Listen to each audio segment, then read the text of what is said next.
আলাইকুম রাহমাতুল্লাহ। সুপ্রিয় দাখিল পরীক্ষার্থীর শিক্ষার্থী বন্ধুদেরকে আমার শিক্ষার কারিগর.com ইউটিউব চ্যানেলের পক্ষ থেকে রজনীগন্ধা শুভেচ্ছা অভিনন্দন জানাচ্ছি। নিশ্চয়ই বন্ধুরা তোমরা ভালো আছো, সুস্থ আছো। প্রিয় বন্ধুরা, তোমাদের পঞ্চম অ্যাসাইনমেন্ট বাংলাদেশ ও বিশ্ব পরিচয়ের PDF প্রকাশিত হয়েছে। তো আমি তোমাদের এই অ্যাসাইনমেন্টটি সুন্দরভাবে উত্তর করে দেব এবং সেই উদ্দেশ্য আমি কন্টেন্ট নিয়ে এখানে কথা বলতেছি। নিশ্চয়ই তোমরা আমার ভিডিওটির প্রথম থেকে শেষ পর্যন্ত সাথে থাকবে এবং কথাগুলি মনোযোগের সাথে শুনবে। তাড়াহুড়া করে টেনে দেখবে না বা শুনবে না, এতে তোমাদের জন্য বিশাল ক্ষতি হবে। প্রিয় বন্ধুরা, এই সাবজেক্টটি সায়েন্স বিভাগের হলো সাবজেক্টটি থেকে যে অ্যাসাইনমেন্ট পঞ্চম অ্যাসাইনমেন্টে লিখতে বলা হয়েছে সেটি কিন্তু সব কিছু বইতে পাওয়া যাবে না এবং এই পঞ্চম অ্যাসাইনমেন্টটি মোটামুটি আমি একজন শিক্ষক হিসেবে মনে করতেছি একটু কঠিনও। তো যাই হোক, কঠিন হলেও আমাদের এর সমাধান করতে হবে। আমি একজন পেশায় শিক্ষক, বর্তমানে এ ওয়াহেদ বালিকা মাধ্যমিক বিদ্যালয়ে রূপাতলী বরিশালে কর্মরত আছি। প্রিয় বন্ধুরা, আমি তোমাদের যে অ্যাসাইনমেন্টটি কীভাবে তোমাদের লিখতে হবে সেটি নির্দেশনা দিচ্ছি। তো চলো আমরা তোমাদের অ্যাসাইনমেন্টের প্রশ্নটি দেখিনি এবং সেখানে কি লিখতে বলা হয়েছে, কি লিখবে তোমরা। তো এখানে বাংলাদেশ ও বিশ্ব পরিচয়ের ৪র্থ অধ্যায়ের বাংলাদেশ ভূপ্রকৃতি ও জলবায়ু সম্পর্কে ভূমিকম্প এই সম্পর্কে তোমাদের অ্যাসাইনমেন্ট দিয়েছে। অ্যাসাইনমেন্টের যে বিষয়গুলি সেটি হচ্ছে যে প্রথমে তোমরা সূচনা লিখবে, যে কোনো 4টি দেশের ভূমিকম্পের কারণ উৎস উল্লেখ করবে এবং ওই 4টি দেশের ভূমিকম্পের ক্ষয়ক্ষতির তালিকা করবে চিত্রসহ বলছে। তো বাংলাদেশের মানচিত্র অঙ্কন করে ভূমিকম্প প্রবণ এলাকা চিহ্নিত করতে হবে। স্বেচ্ছাসেবক হিসেবে তোমার করণীয়, এটা পাঠ্যপুস্তক, ইন্টারনেট, সংবাদ মাধ্যম, বিভিন্ন ব্যক্তির কাছ থেকে তথ্য সংগ্রহ করে এইটি লিখতে হবে। প্রতিবেদনের ধাপ অনুসরণ করে শেষে 400 শব্দের মধ্যে তোমাদের প্রতিবেদনটি প্রণয়ন করতে হবে। তো প্রিয় বন্ধুরা, আমাদের হাই স্কুল বা মাদ্রাসায় যে প্রতিবেদন লিখতে বলা হয় সেটি অনেকেই হয়তো এই প্রতিবেদনটি লিখতে পারে না বা বোঝে না কীভাবে লিখতে হয়, তারা তাদের নিয়ম অনুসারে লেখে। কিন্তু আমি এই শিক্ষকতা পেশা ছাড়াও আমি শিক্ষকতা ছাড়া সরকারি ডিপার্টমেন্ট LGED-তেও শিক্ষকতা করছি। সেই সরকারি নিয়ম অনুসারে আমি তোমাদের প্রতিবেদনটি লিখে দিচ্ছি। চলো আমরা উত্তর দেখে নিই, উত্তর কীভাবে লিখব। তো প্রথমেই তোমরা তারিখ লিখবে, তারিখ 1/7/2021, বরাবর প্রধান শিক্ষক এ ওয়াহেদ বালিকা মাধ্যমিক বিদ্যালয় রূপাতলী বরিশাল। এখানে বন্ধুরা তোমরা তোমাদের মাদ্রাসা ঠিকানা লিখবে, যেই মাদ্রাসায় তোমরা পড়াশোনা করো সেখানে ঠিকানা লিখতে হবে। যেহেতু আমি স্কুলে একজন শিক্ষক, সেই হিসাবে আমি এখানে রূপক নাম হিসাবে তোমার স্কুলের এখানে সম্বোধন করেছি। বিষয়, ভূমিকম্পের স্বেচ্ছাসেবক হিসাবে আমার করণীয় সম্পর্কিত প্রতিবেদন। সূত্র, A/OA/মা/B/2021/10, তারিখ 30/6/2021। বন্ধুরা, এটা সংক্ষেপ নাম। তোমরা যে মাদ্রাসায় পড়ো সেই মাদ্রাসার নামটি এভাবে সংক্ষেপ লিখতে হবে এবং তারিখ দিতে হবে। তবে একটা কথা, যে তোমার এই সূত্র উল্লেখ করলে সেখানে তারিখ কিন্তু অবশ্যই দিতে হবে। এ পর্যায়ে আমরা যা লিখব, জনাব, উপযুক্ত বিষয় ও সূত্রের পরিপ্রেক্ষিতে আপনার সদয় অবগতির জন্য ভূমিকম্পে স্বেচ্ছাসেবক হিসেবে আমার করণীয় বিষয়টির প্রতিবেদন নিম্নে পেশ করলাম। প্রতিবেদকের নাম মহিমা আক্তার, এ ওয়াহেদ বালিকা মাধ্যমিক বিদ্যালয় রূপাতলী বরিশাল। এ পর্যায়ে আমরা যে প্রতিবেদন দাখিল করছি সেটির উত্তর বলছি। ভূমিকম্প সম্পর্কে প্রতিবেদন। প্রথমেই সূচনায় আমরা লিখেছি, ভূমিকম্প একটি প্রাকৃতিক দুর্যোগ। পৃথিবীর বহু দেশে এবং বহু অঞ্চলে এই প্রবণতা লক্ষ্য করা যায়।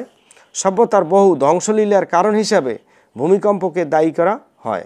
ধারণা করা হয় গত 4000 বছরে ভূমিকম্পের ধ্বংসলীলায় পৃথিবীর প্রায় 1,50,00,000 লোক মারা গেছে। ভূমিকম্পের নানাবিধ কারণ রয়েছে। বিজ্ঞানীরা মনে করেন যে ভূত্বকের নিচের অংশে তেজস্ক্রিয় পদার্থগুলো থেকে তাপ বিস্মৃতি হয়। এই তাপ সঞ্চিত হয়ে পৃথিবীর অভ্যন্তরে পরিচলন স্রোতের সৃষ্টি হয় এবং সেখানে প্রবল শক্তি উৎপন্ন হয় ভূত্বকের বিভিন্ন অংশে আলোড়ন ও পরিবর্তন সাধন করেছে। এ হলো সূচনার বিষয়। এ পর্যায়ে তোমাদের জানা দরকার যে ভূমিকম্প কী, এইটার উত্তর। তো আমরা উত্তর বলছি, কখনো কখনো ভূপৃষ্ঠের কতক অংশ হঠাৎ কোনো কারণে কেঁপে ওঠে। এ কম্পন অত্যন্ত মৃদু থেকে প্রচণ্ড হয়ে থাকে, যা মাত্র কয়েক সেকেন্ডে স্থায়ী হয়। ভূপৃষ্ঠের এরূপ আকস্মিক ও ক্ষণস্থায়ী কম্পনকে ভূমিকম্প বলে। ভূ অভ্যন্তরে যে স্থানে ভূমিকম্পের উৎপত্তি হয় তাকে ভূমিকম্পের কেন্দ্র ফোকাস বলে। এবার যায় বন্ধু 4টি দেশের ভূমিকম্পের কারণ এবং উৎস ক্ষয়ক্ষতির বর্ণনা দিতে বলছে। তো আমরা সেখানে উত্তর লিখতেছি। 4টি দেশ বালদিভিয়া ও চিলি। 1960 সালে চিলির বালদাভিয়া অঞ্চলে প্রায় 9.5 মাত্রার প্রলয়ঙ্কারী ভূমিকম্প আঘাত হানে। পরবর্তীতে গবেষকরা জানান যে এই ভূমিকম্পটির শক্তিমাত্রা ছিল প্রায় 178 গিগাটন। ভূমিকম্পটি বালদিভিয়া ছাড়াও পার্শ্ববর্তী হাওয়াই দ্বীপও আঘাত হেনেছিল। প্রাথমিক ধাক্কাতেই প্রায় 6000 মানুষ মারা যায় এ ভূমিকম্পে এবং $1 বিলিয়ন সমপরিমাণ আর্থিক ক্ষতি হয়। তবে ভূমিকম্প পরবর্তীতে আঘাতপ্রাপ্ত আরও অনেক মানুষ মারা যায়। এবার যায় শানসি ও চীন। চীনের শানসি প্রদেশের এ ভূমিকম্পটিকে বলা হয় ইতিহাসের সবচেয়ে ভয়ঙ্কর ভূমিকম্প। 1556 সালের 23 জানুয়ারি চীনের শানসি প্রদেশকে কেন্দ্র করে ভূমিকম্পটি মোট 97টি দেশে একযোগে আঘাত এনেছিল।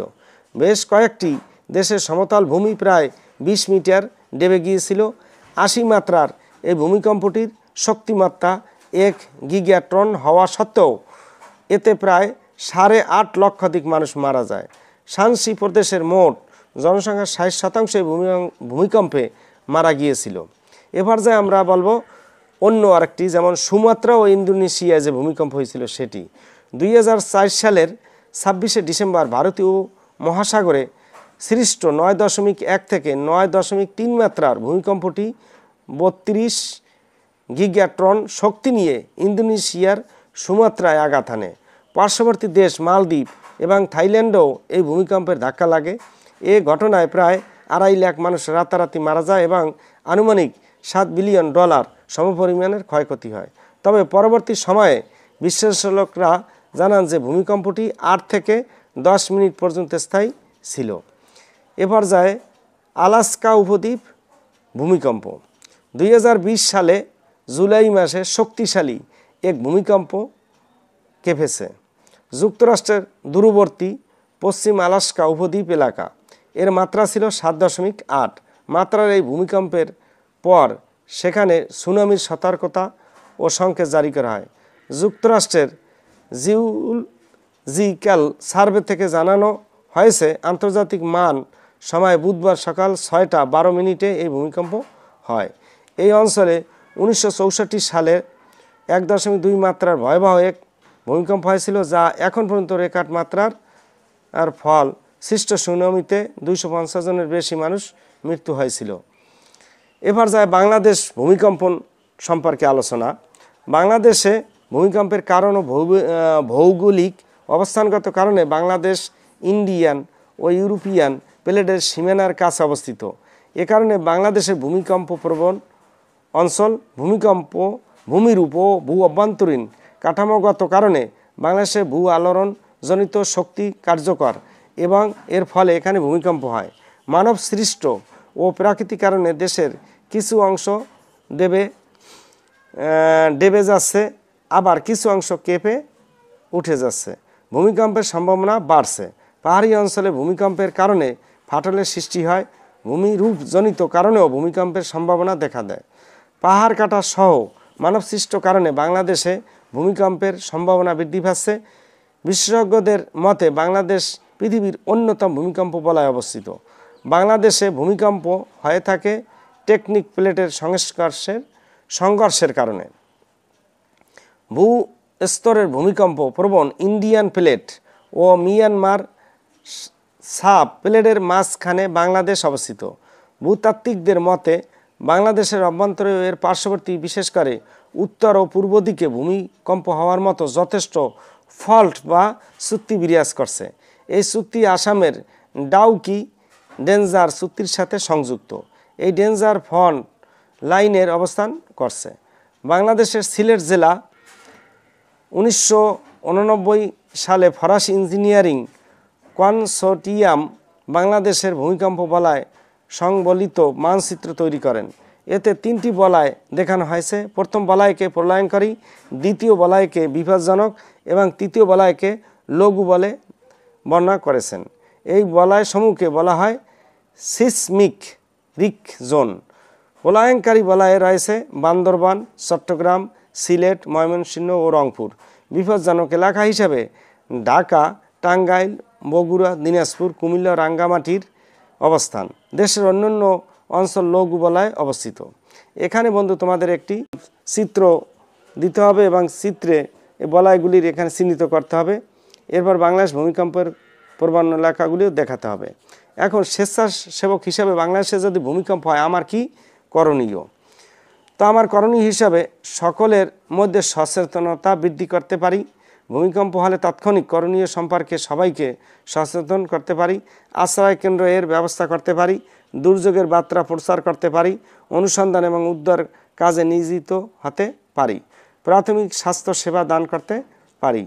ত্রাণ সামগ্রী প্রদানের সহায়তা করতে পারি। তো বন্ধুরা, এই ছিল আমাদের বাংলাদেশ ও বিশ্ব পরিচয়ের 5ম অ্যাসাইনমেন্টের উত্তর। তোমরা এখানে একটু উপসংহার লিখতে পারো। যে উপসংহারে আমরা এই সিদ্ধান্তের উপনীত হতে পারি যে ভূমিকম্প হচ্ছে প্রাকৃতিক দুর্যোগ, যেটা আল্লাহ কর্তৃক প্রদত্ত। ভূমিকম্প নিয়ে অনেক গবেষণা আলোচনা হচ্ছে, কিন্তু এর সঠিক এখনও কারণ ভালোভাবে ব্যাখ্যা করা যায়নি, বা এর কীভাবে প্রতিরোধ করা যায় তারও ভালোভাবে বিস্তারিত বিজ্ঞানভিত্তিক এখনও আবিষ্কৃত হয়নি। তো এ পর্যন্তই আমরা এখানে শেষ করব। তোমরা এই প্রতিবেদনটি ভালোভাবে দেখবে এবং শুনবে, এবং যদি তোমাদের এই প্রতিবেদনটি ভালো লাগে তো অবশ্যই বন্ধুরা তোমরা খাতায় সুন্দরভাবে পরিষ্কার পরিচ্ছন্নভাবে খাতায় তুলবে এবং মাদ্রাসায় জমা দিবে। আশা করি তোমরা উত্তর নাম্বার পাবে। আর বন্ধুটি আমি অনুরোধ করবো একজন শিক্ষক হিসাবে যে আমার এই প্রতিবেদনটি সারসংক্ষেপ হিসাবে সহজভাবে আমি অল্পের ভিতরে লিখে দিয়েছি। তোমরা অন্য অন্য অ্যাসাইনমেন্টের সাথে এটা যাচাই করে লিখবে। যদি আর ভালো লাগে তো অবশ্যই আমার চ্যানেলটি সাবস্ক্রাইব করে রাখবে এবং তোমার প্রিয়ভাজন বন্ধুদেরকেও সাবস্ক্রাইব করার জন্য অনুরোধ করবে, যাতে পরবর্তী সময় তোমাদের নূতন অ্যাসাইনমেন্ট আসলে আমি সুন্দরভাবে এবং সংক্ষিপ্ত করে পৌঁছে দিতে পারি। তার জন্য বেল বাটন অন করে রাখবে। সবাই ভালো থাকবে, সুস্থ থাকবে। আসসালামু আলাইকুম।